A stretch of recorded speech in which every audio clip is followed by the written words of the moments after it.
안녕하세요. 반갑습니다. 타점을 읽어준 남자 타행남 시문입니다. 자, 우리 리플이 드디어 이 시문의 심리선의 기준선을 돌파를 하는 그런 모습을 보였습니다. 지난 영상에서 계속적으로 저점을 높여가는 그런 흐름을 보이고 있다. 자, 여기에다가 고래들이 계속적으로 들어오는 모습을 보이고 있다. 이 모든 것을 볼 때 이 시문의 심리선, 기준선을 돌파하는 그런 모습이 나올 것이다. 이런 말씀을 드렸었죠. 드디어 돌파를 했습니다. 자, 돌파한 다음에 과연 어떻게 진행될지 오늘의 영상에서는 이 기준선을 돌파한 후에 과연 리플의 가격은 어떻게 변화가 될지 그런 부분, 그리고 SEC 항소 이후에 리플이 교체 항소를 한다고 하는데 과연 그 부분은 우리 리플 가격에 어떤 영향을 미칠지 그런 부분에 대해서 여러분들과 같이 이야기해 보도록 하겠습니다. 자, 오늘도 리플 힘차게 한번 시작해 보도록 하죠. 자, 리플 가자. 자, 최근 리플 전체적인 차트의 흐름을 보면 이렇습니다. 뭐 고점과 고점을 잇고 저점과 저점을 잇다 보면 이게 우상향으로 계속적으로 가고 있는 모습이죠. 물론 예전에 가파르게 올라갔던 그런 부분이 아닌 조금은 느슨해지는 그런 부분은 맞습니다.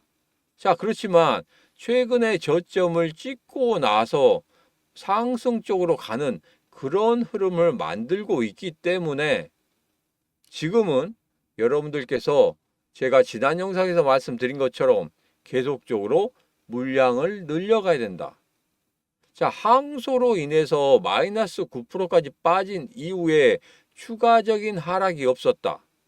예전에 리플이 소송을 당할 때 2020년도 소송을 당할 때 그때 마이너스 41% 하락 이후에 추가 하락이 있었는데 이번에는 그런 하락이 없었다. 그렇기 때문에 누군가 받쳐주고 있다. 계속적으로 여러분들에게 말씀드리는 그런 내용입니다. 그러나 이 내용 지겹게 들었다 하실지라도 정말 중요한 내용입니다.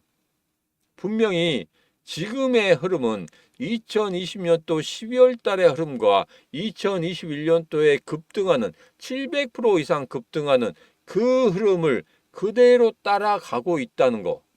소송도 마찬가지고, 그리고 그때 비트코인 반감기도 마찬가지고, 똑같이 2024년과 똑같은 흐름을 가지고 가고 있다. 그리고 2020년도에 39일 동안 횡보를 보였던 그 모습, 분명히 다시 한번 나타난다고 하면 우리 11월 달 되면 충분히 여러분들이 수익을 만들 수 있는 그런 구간에 온다. 제가 매우 말씀드리잖아요. 리플 분명히 고생하신 만큼, 마음고생하고 돈고생하신 만큼 분명히 다시 한번 여러분들에게 보상을 해줄 것이다. 그것도 큰 수익으로, 이런 말씀을 드렸었습니다. 자, SEC 관련해서 지금 교체 항소를 한다고 하죠. 자, 그런데 여기에서 SEC가 지금 제출한 거, 항소장 제출한 거 보면은 이전에 1심 판결에 있었던 것들은 거의 다 인정을 한 거예요.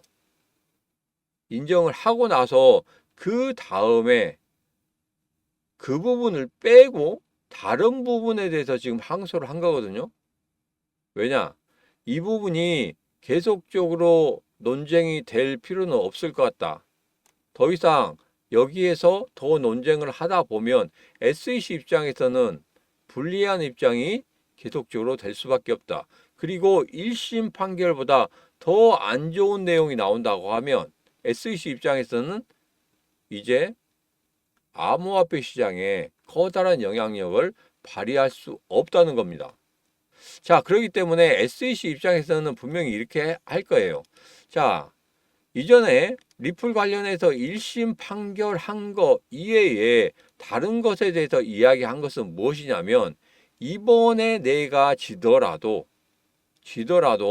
자, 1심 판결과 전혀 다른 내용으로 졌기 때문에 전체적인 내용으로 봐서는 완전히 진 것은 아니다. 이렇게 우길 수도 있는 겁니다. SEC 입장에서는 어느 정도는 졌다는 그런 내부적인 그런 흐름이 있었어요.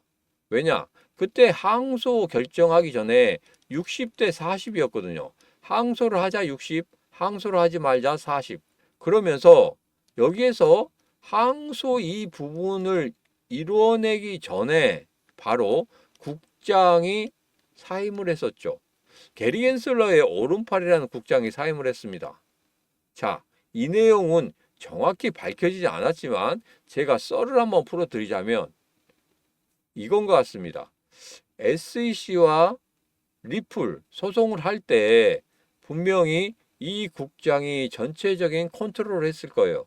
컨트롤을 했었는데 1심에서 판결이 아주 SEC에게 불리하게 나왔습니다. 자, 그렇다고 하면 누군가는 책임을 져야 되겠죠. 왜? 내부적으로 항소를 한 해 만에 하는 게 60대 40이었고 이 부분이 중간중간에 역전이 되는 그런 현상이 벌어지고 있었다는 거예요. 그리고 내부적으로 굉장히 노이즈가 많았다는 겁니다. 그래서 이 국장이 책임지고 사임을 하고 나간 그런 케이스다. 자, 그런데 SEC 입장에서는 어떻습니까? 항소를 안 하고 그냥 합의를 한다. 그냥 넘어간다. 이것은 SEC가 무조건적으로 리플에게 항복을 했다는 그런 소리거든요. 그렇기 때문에 SEC는 자존심이 있을 겁니다. 그래서 이거 항소하자. 1심 판결에 대한 그 내용을 다시 하는 것보다 직접적으로 다른 부분에 대해서 이야기를 하자. 그래서 갈링하우스도 걸고 넘어가는 거 아니겠습니까? 자, 이런 흐름을 볼 때 분명히 SEC는 자기 자신들이 지고 있다는 것을 분명히 알고 있었다는 거예요. 제가 이렇게 좀 썰을 풀어드리도록 하겠습니다. 그리고 지난 기사에서 이런 말씀을 드렸었죠. 내부 총질이 이루어지고 있다. SEC 의원 중에서 한 사람이 이런 말을 했었죠. 암호화폐 관련해서 명확한 기준이 없이 계속적으로 소송을 남발하고 항소를 남발함으로 인해서 SEC가 정말 해야 될 일을 하지 못하고 있다. 암호화폐에 대한 명확한 기준이 필요할 때다. 이런 식으로 이야기를 했잖아요. 지난번에 연방법원이라든지 이 항소법원이라든지 이런 쪽에서 판사들이 이야기할 때 야, SEC 너희 암호화폐 관련해서 명확한 기준이 없지 않느냐. 그렇기 때문에 계속적으로 임기응변식으로 거짓말도 하는 거고 그래서 너희들 명확한 기준을 만들어라. 이게 내부적인 외부적인 모든 내용의 핵심입니다. 명확한 기준이 없더라. 자, 그래서 제가 썰을 풀어드린 대로 분명히 지금 현재 SEC 입장에서는 자기 자신들이 진 것을 알고 있어요. 그렇지만 여기에서 물러난다고 하면 정말 나중에는 암호화폐 시장 관련해서 이야기할 때 어렵기 때문에 끌고 가는 겁니다. 자, 그래서 우리한테는 전혀 커다란 악재는 없다. 이제 악재는 사라지고 나머지 제가 상승할 수 있는 5가지에 대해서 말씀드렸죠. 이 5가지가 앞으로는 부각이 될 것이다. 그러나 지금 상승하지 못하는 이유는 2020년도와 비슷한 흐름을 가질 것이다. 왜? 고래가 충분하게 자기들이 매수를 하고 난 후에 본격적으로 올려놓을 것이다. 2021년도에 7배 상승했던 것처럼 이번에도 그것과 비슷한 그런 흐름을 가지게 될 것이다. 저는 이렇게 믿고 있습니다. 여러분도 제 생각과 같다 하시면은 구독, 좋아요, 알림 설정 부탁드리도록 하겠습니다. 자, XRP가 2024년 강세장에 합류할 것 이렇게 이야기를 하고 있습니다. 물론 지금 리스크는 있지만 그 리스크는 다 이제 끝났고 그리고 2026년 1월까지는 여기에 대한 리스크는 어느 정도는 잠재워져 있을 것이다. 그래서 2025년 초반기에는 분명히 이제까지 리플에서 보지 못한 그 가격대에 올라와 있을 수도 있다. 저는 이렇게 예상하고 있습니다. 자, 그래서 여기서 보면 6달러까지 치솟을 수 있다 이런 말을 하고 있거든요. 그러면 6,000원에서 7,000원 사이라고 하는데 지금의 가격으로 생각해 보면 거의 10배 정도의 상승을 보일 수가 있다. 자, 2020년도에 7배 상승했습니다. 그렇기 때문에 2024년도에도 7배 이상 상승할 거라고 생각하고 있어요. 자, 그러나 2020년도 같은 경우에는 뭐가 있었습니까? 단지 비트코인 반감기만 있었어요. 악재는 소송이 있었고, 2024년도에는 뭐가 있습니까? 악재는 항소가 있고, 호재는 비트코인 반감기가 있습니다. 아직 비트코인 반감기에 대한 시장의 영향은 그리 크지 않았습니다. 이제부터 시작될 거라고 생각합니다. 자, 그리고 제가 말씀드린 이 XRP에 우리 리플에 상승할 수 있는 5가지에 대해서 말씀드렸죠. 그게 2020년도에는 없었어요. 그러나 2024년도에는 있다는 말입니다. 그렇기 때문에 7배 아닌 10배까지도 충분히 상승할 수 있다. 저도 그렇게 생각하고 있습니다. 자, XRP 관련해서 지금 현재 전체적인 차트의 흐름 이야기를 하고 있고, 여기서 보면 RSI라는 그 보조 지표에 대해서 이야기를 하고 있어요. 지금 잘 안 보실 것 같아서 제가 좀 확대를 해서 보여드리도록 하겠습니다. 자, 여기 보면 여기에서 이제 상승을 했을 때 골든 크로스가 일어났다. 골든 크로스가 이 녹색 선이 빨간색 선을 돌파하는 골든 크로스가 일어나고 난 후에 이렇게 가격이 상승을 했다. 자, 이번에도 마찬가지로 이런 골든 크로스가 일어났고 가격이 상승하려고 하는 그런 구간에 들어서 있다. 이겁니다. 자, 그래서 보조 지표가 모두 다 맞을 수는 없겠지만 어느 정도 과거에 이런 패턴이었다고 하면 이번에도 강세의 패턴이 일어날 수 있다. 자, 그런데 이런 보조 지표는 후행성입니다. 그러니까 보조 지표가 나오자마자 바로 이게 적용되는 게 아니고 예전의 흐름에 따라서 그 흐름이 어떻게 흘렀냐에 따라서 이제서야 나타나는 거거든요. 그렇기 때문에 이전에 계속적으로 거래들이 들어오고 누군가는 매수를 하고 있었기 때문에 그런 흐름을 지금에서야 반영하기 때문에 드디어 강세장으로 흘러가려고 하는구나. 누군가는 계속적으로 물량을 모으고 있었구나. 뭐 이런 것들을 전체적으로 나타내는 겁니다. 그렇기 때문에 좀 늦게 나타나는 거. 그런 부분. 그러나 제가 말씀드린 대로 이 시분의 심리성 같은 경우에는 조금 더 이 지표보다 빠르게 나타난다는 거. 제가 다시 한번 강조를 드리도록 하겠습니다. 자, 리플 관련해서 이제는 이렇게 이야기하고 있습니다. 자, 리플의 시에로가 이런 이야기를 했는데 리플의 시에로는 SEC 항소로 토레스 판사의 판결이 확정되거나 확대될 가능성이 있다고 예상을 하고 있다. 자, 그래서 절대 질 수 없는 싸움이다. SEC가 앞서서 말씀드린 SEC가 계속적으로 자기들이 어느 정도 승기를 잡았다고 생각을 한다면 증권이냐 증권이 아니냐에 대한 부분도 다시 한번 다룰 것이고, 그리고 1심 판결에서 벌금이 나온 부분에 대해서도 우리는 만족을 못한다. 그렇기 때문에 벌금 더 때려라. 이렇게 이야기할 수 있는데 그 부분을 제외시키고 갔다는 소리거든요.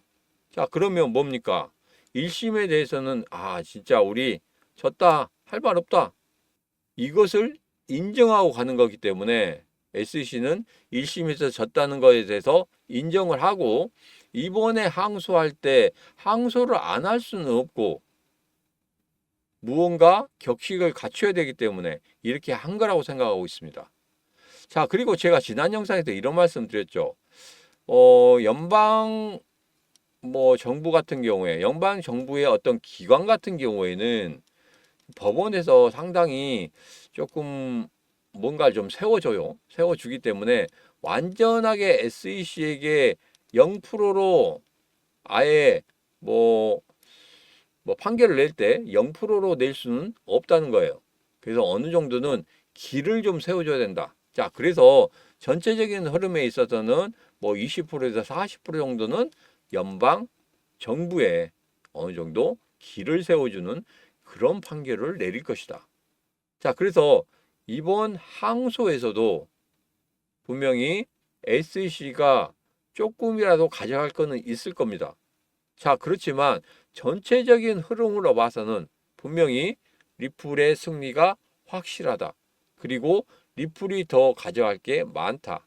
2026년 1월 달에 이 판결만 난다고 하면 리플 이제까지 눌려 있었던 거 한 번에 만회할 수 있습니다.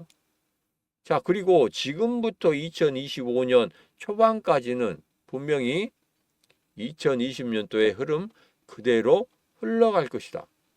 다시 한번 여러분에게 강조를 드리도록 하겠습니다. 자, 그리고 여기 있습니다. 토레스 판사의 원래 결정을 뒤집는 항소가 성공할 가능성은 낮다고 강조를 하고 있고 SEC가 바랄 수 있는 최선은 환송뿐이라고 말했습니다. 이 부분 그냥 참고로 하시면 되겠습니다. 자, 우리 리플도 이번 주에 항소 서류를 내죠. 어떤 내용이 담길까 해서 뭐 세 가지로 지금 요약을 해놨습니다. 자, 거래소를 통한 리플 코인 판매, 직원에게 XRP를 분배한 것, 브래드 갈링하우스와 크리스 라센이 XRP 판매 등 뭐 이런 것에 대해서 SEC가 딴지를 걸었어요. 이 딴지를 건 거에 대해서 분명히 이야기를 할 겁니다. 근데 뭐 여기 항소 서류에 대한 뭐 교차항소이기 때문에 전체적인 뭐 그런 내용 이것은 SEC 항소 부분에 대한 반박 정도가 되지 않을까. 왜? 1심에서 거의 다 이겼기 때문에 더 이상 뭐 다룰 내용이 없어요. 다룰 내용이 없기 때문에 여기에 대한 반박만 제대로 한다고 하면 분명히 커다란 내용은 없지 않습니까? 자, 그렇기 때문에 항소에 대한 너무나 민감하게 반응하실 필요는 없다. 다시 한번 말씀드립니다. 항소가 예를 들어서 1심 판결에 대한 것을 다시 한번 주고받고 싸운다고 하면은 이거 정말 항소에 대한 리스크가 조금 더 가져갈 수 있겠지만 1심 판결에 대한 모든 것은 아니죠. 1심 판결에 대한 어느 정도 그 부분에 대해서는 인정을 하고 가는 거기 때문에 그렇게 리스크는 크지 않다. 저는 이렇게 생각하고 있습니다. 자, 그래서 우리 리플 전체적인 흐름을 보면 이렇습니다. 제가 말씀드린 대로 이 시문의 심리선의 기준선 이 부분을 타고 올라왔어요. 타고 올라왔다. 그리고 저점을 계속적으로 높여가고 있다. 이 부분이 가장 중요합니다. 이렇게 윗꼬리를 다한 내용은 이 장대 음봉, 그 전에 항소할 때 마이너스 9% 하락하는 이 장대 음봉에 대해서 물량이 어느 정도 있는지 그 부분을 파악하기 위한 겁니다. 자, 그렇기 때문에 이런 윗골이 달린 흐름이 한 번 더 나온다고 하면 야, 이제는 드디어 이 윗골이 단 그리고 이 장대 음봉 이 부분을 돌파하려고 하는구나. 그리고 이 정고점이었던 이 물량들을 소화하려고 하는구나. 이렇게 생각하시면 되겠다. 자, 시문의 심리선에 기준선을 돌파하는 그런 흐름. 제가 이전에 말씀드렸죠. 마이너스 9% 하락할 때 이때 매도의 신호가 나왔다. 자, 그렇지만 그때 하락하고 나서 저점을 찍었다. 저점을 찍은 이후에 추가적으로 이 저점을 한 번도 건드리지 않고 계속적으로 우상향하는 그런 모습을 보이고 있었다. 이건 뭐냐면 계속적으로 고래들이 입질을 하고 있었다는 소리입니다. 우리 개인 투자자들이 공포에 시달려서 야, 이거 진짜 이번엔 아닌가 보다. 야, 이렇게 항소까지 하는 거 이런 모습을 보니까 정말 나중에 또 추가적인 하락이 있겠구나. 올해 하나도 오른 게 없지 않느냐. 또 그런데 이런 항소로 인해서 또 빠지느냐. 그래서 매도가 매도를 부르고 매도가 매도를 부르는 마이너스 9%의 하락을 보였습니다. 자, 그렇지만 제가 항상 말씀드린 2020년도 같은 경우에는 어떻게 됐습니까? 마이너스 41% 하락을 했어요. 그리고 연 이틀 동안 추가적인 하락도 있었습니다. 자, 이때는 극심한 공포, 매도가 매도를 너무 심하게 부리다 보니까 마이너스 41%까지 하락을 했습니다. 자, 그렇지만 지금과는 완전히 다른 흐름이죠. 왜?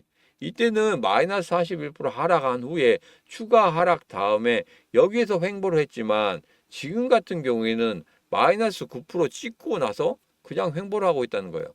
분명히 상황이 달라졌습니다. 그리고 이 항소에 대한 내용 별거 없어요. 그렇기 때문에 리스크는 다 끝났다고 생각하고 그냥 항소라는 부분 때문에 계속적으로 위에서 누르는 그런 흐름은 있지만 밑에서는 분명히 눌러가면서 매집을 한다는 거, 물량을 모은다는 거, 이것만 여러분들 캐치하시면 되겠습니다. 만약에 그런 흐름이 나오지 않는다고 하면 제가 말씀드린 대로 시문의 심리선, 기준선 아래쪽으로 빠져가지고 올라오지를 못할 거예요. 그렇지만 이런 기준선 위로 강세를 보인다는 것은 분명히 계속적으로 무언가 받쳐주고 있다. 이 말씀을 드리도록 하겠습니다. 자, 그래서 제가 리플 물량 계속적으로 늘려야 된다. 이 말씀을 드렸었죠. 자, 최근에 제가 코인마켓캡에 계속적으로 글을 올리고 있습니다. 여러분들도 오셔가지고 제가 글을 올릴 때마다 오셔서 하트 한 번씩 눌러주시면 대단히 감사하겠습니다. 전체적인 리플에 대한 흐름에 대해서 제가 실시간으로 글을 올리고 있고 이 글을 한번 보시면서 여러분들 실시간으로 매수매도할 때 한 번씩 참고로 해보시면 좋겠다. 이런 말씀 드리겠습니다. 자, 제가 9월 달부터 제가 계속적으로 이 풀 물량 늘리라고 말씀드렸죠. 왜 그랬습니까? 이제 리플이 서서히 이전의 흐름과 비슷한 흐름을 가지고 있다. 2021년도에 700% 상승한 그런 흐름 분명히 이번에도 나타날 것이다. 뭐 항소라는 부분 때문에 마이너스 9% 하락은 하긴 했습니다. 그렇지만 계속적으로 분할로 매수해서 들어가신다고 하면 절대 부담스러운 그런 구간은 아니다. 특히 지금의 구간에 있어서는 저점을 계속적으로 높여가고 있고 시문의 심리선 기준선 위쪽으로 올라와 있기 때문에 정말 좋은 매수의 구간이다. 자, 지난 9월에 수위에 대해서 말씀드렸어요. 9월 6일 날 여기에서부터 상승을 했었죠. 그런 다음에 어떻게 됐습니까? 190% 상승했어요. 자, 여러분이 1억 원 투자했다고 하면 2억 9천만 원, 이 1천만 원 투자했다고 하면 2,900만 원을 시드머니와 같이 볼 수 있었습니다. 자, 그러면 우리 리플이 앞서 봤던 것처럼 10배 상승할 수 있다. 이렇게 전문가들이 예상을 하고 있습니다. 저도 그렇게 예상하고 있죠. 자, 그러면 어떻게 되겠습니까? 2억 9천만 원이 29억이 되는 거고 2,900만 원이 2억 9천만 원이 됩니다. 그래서 여러분들에게 리플 계속적으로 물량 늘리시고 기다리시라. 너무 조급한 마음을 갖지 마시라. 이런 말씀 드린 겁니다. 자, 9월 달에 이 수위를 사지 못하셨다. 전혀 걱정하실 필요가 없다. 제가 10월 달에도 정말 좋은 코인 여러분에게 말씀드린다고 말씀드렸죠. 지금 10월 10일부터 진행되는 거 있고 그리고 10월 21일 바로 지금 진행되는 게 있습니다. 자, 그래서 10월 20일 진행되는 거 제가 처음으로 여러분들에게 말씀을 드려보도록 하겠습니다. 자, 이거 같은 경우에는 여기에 있던 고점, 여기에 있던 고점, 그리고 이번에 이 고점들을 다 돌파하는 그런 흐름을 보이고 있다. 물량도 어느 정도는 확보를 하고 있다는 겁니다. 자, 이렇게 전고점을 완전히 돌파하는 그런 모습, 그리고 현재 전고점을 돌파한 다음에 지지해주는 모습, 그리고 최근에 시문의 심리선 돌파 후에 여기서 한번 조정을 줬거든요. 이 조정을 준 다음에 보니까 여기에 있던 전고점을 돌파, 그리고 지지해주는 모습, 이런 모습이 굉장히 좋았습니다. 그래서 야, 이제는 이 정고점, 여기에 있던 심리선의 정고점은 그냥 돌파하겠구나. 그러면 이전에 있던 한 번도 찍어보지 못한 그 가격대까지 올라갈 수 있겠다. 자, 예전에 이렇게 됐습니다. 예전에 굉장히 큰 폭으로 하락을 했거든요. 왜? 그 전에 큰 폭의 상승이 있는 다음에 큰 폭의 하락을 보였습니다. 그런 다음에 저점을 찍고 나서 한 단계 업그레이드 시켜줬죠.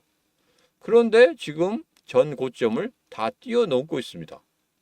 이건 뭐냐면 그냥 우리 개인 투자자들이 들어와서 이 전고점을 뚫어낼 수가 없어요. 왜? 여기에 물량들이 상당히 많기 때문에 돈을 쏟아 부어야 됩니다. 근데 개인 투자자들이 그렇게 뭉쳐서 돈을 쏟아 부을 수가 있습니까? 절대 그럴 수 없다는 거예요. 누군가는 들어와서 그리고 고래가 손이 크든지 적든지 상관없습니다. 여러 고래가 모이면 되니까. 자, 그런데 여기 같은 경우에는 이렇게 정고점을 가볍게 돌파하는, 여기 보시면 장대 양봉 한번 세우고 한번 쉬었다가 또 한번 장대 양봉을 세우면서 돌파하는 그런 흐름. 굉장히 큰 금액이 들어오고 있다는 소리입니다. 자, 그러면 여기까지 이전에 한번 만들어냈던 이 고점까지도 충분하게 돌파할 수 있는 그런 흐름을 가질 수가 있다. 자, 그러면 여러분들이 이 코인으로 앞서 봤던 수위처럼 190% 이상의 상승을 보인다고 하면 여러분들이 충분히 물량을 늘려가실 수 있다. 리플 물량을 늘려가시면 나중에 리플이 10배 상승한다고 생각해 보세요. 여러분들 20억, 30억 정말 크게 벌 수 있습니다. 단돈 1,000만 원만 투자하셔도 여러분들이 2억, 3억이 여러분 통장에 그대로 들어간다는 겁니다. 자, 근데 이거 놓치시겠습니까? 지금 바로 선택하시기 바라겠습니다. 자, 10월 중 2배 이상 상승 예상 코인입니다. 010-8284-1524로 문자 3 하고 주시면 되겠습니다. 010-8284-1524로 문자 3 하고 주시는 분들에게는 지금 바로 제가 여러분들에게 문자로 신속하게 보내드리도록 하겠습니다. 자, 오늘의 영상 여기까지입니다. 오늘의 영상 마음에 드셨다 생각하시면 구독, 좋아요, 알림 설정 부탁드리도록 하겠습니다. 자, 오늘도 언제나 당신 편 타점을 읽어준 남자 타익남 시문이었습니다.